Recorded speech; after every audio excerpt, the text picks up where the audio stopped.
Buenos días, mi nombre es Rodrigo Arroyo, soy residente de tercer año de Cirugía General del Hospital Nacional 2 de Mayo.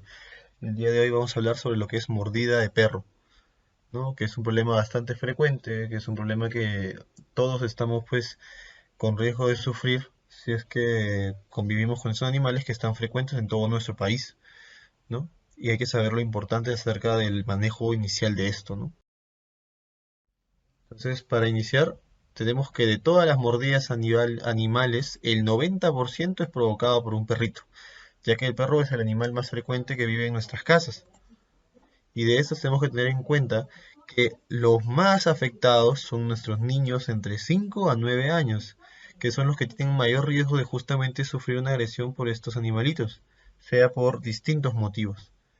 Y siempre por ese motivo hay que estar cuidando de que pueda ocurrir.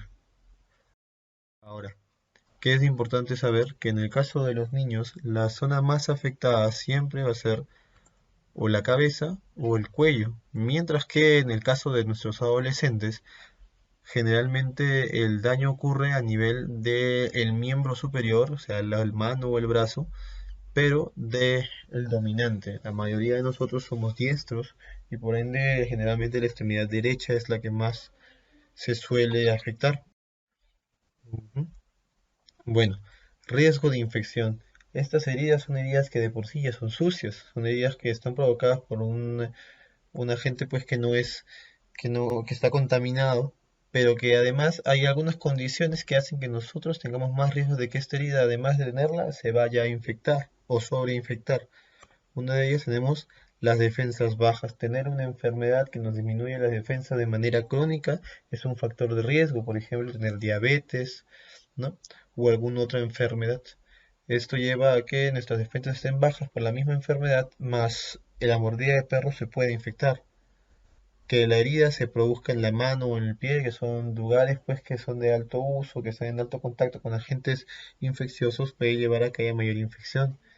Que la zona que sea afectado, como ya mencionamos, pues puede ser generalmente en la manito, en el brazo, y esta zona que tenga un problema venoso. Por ejemplo, las personas que tienen varices, que tienen unas venas que no funcionan de manera adecuada, pueden servir este estancamiento de sangre como un caldo de cultivo para que crezca mayor cantidad de bacterias, para que se genere mayor infección en las heridas. Las extremidades con prótesis, aquellos que tienen su prótesis de cadera, que han tenido fracturas anteriores, tienen más riesgo de que la herida se infecte cuando ocurre en este lugar. Y esto es muy importante, demorar más de 12 horas. Apenas ocurra esto, uno tiene que ir rápidamente al centro de salud más cercano, ya que demorar más de 12 horas es un factor de riesgo para que haya mayor riesgo de que esta herida se vaya a infectar. Y esto es sumamente.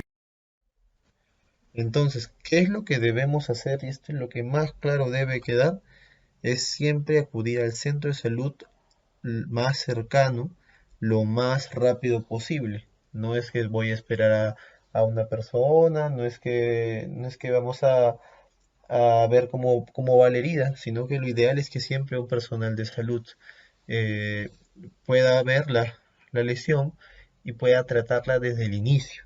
¿Y por qué es importante tratarla desde el inicio? Pues porque uno tiene que controlar el sangrado. La heridita no puede estar sangrando libremente y uno tiene que controlarla y esto lo podemos hacer en el centro de salud. Porque se tiene que lavar bien la herida, porque existen algunos, se puede lavar con agüita y con jabón, pero también se puede lavar con yodopovidona, por ejemplo, que es una sustancia que tenemos en los centros de salud y que tiene algunos factores protectores contra, por ejemplo, la rabia, entre otras cosas que ya vamos a ir hablando, ¿no? Entonces se tiene que lavar bien la herida y eso es importante tenerlo presente. Y algo que uno tiene que saber es que las mordeduras no se cierran. La gran mayoría de mordeduras de animal no se suelen cerrar.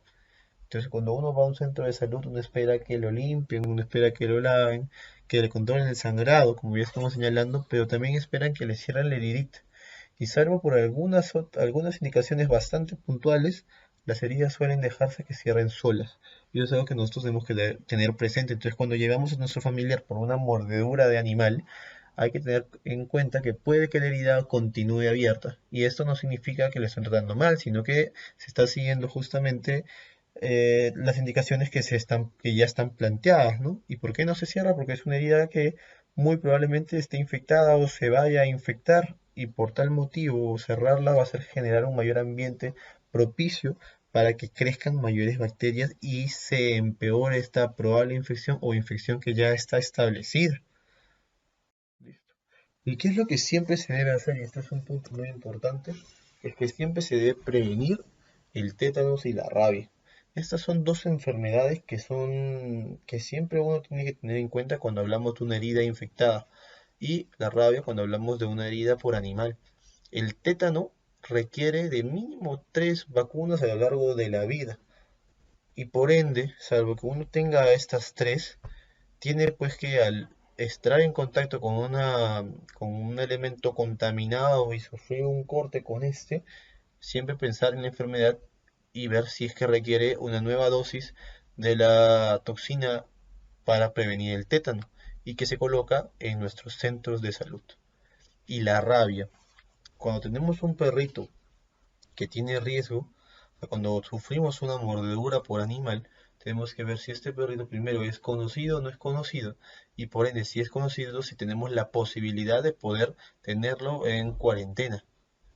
Si no es posible, comencemos el tratamiento contra la rabia de una vez. Se debe iniciar porque es mejor prevenir los riesgos a sufrir la enfermedad. Si se tiene con cuarentena, este perrito tiene que quedarse en vigilancia por al menos 10 días. Y en esos 10 días se tiene que ver si es que sufre o no sufre signos que nos digan que el animalito tiene rabia. Si los tiene, entonces uno tiene que vacunarse contra la rabia. Mientras que si no lo tiene, si no presenta ningún signo, entonces uno puede simplemente continuar el manejo observador y al final del tiempo de cuarentena de 10 días no vacunarse, puesto que no ha habido riesgo, pero no ha habido evidencia de que el animal tuviese la rabia, ¿no?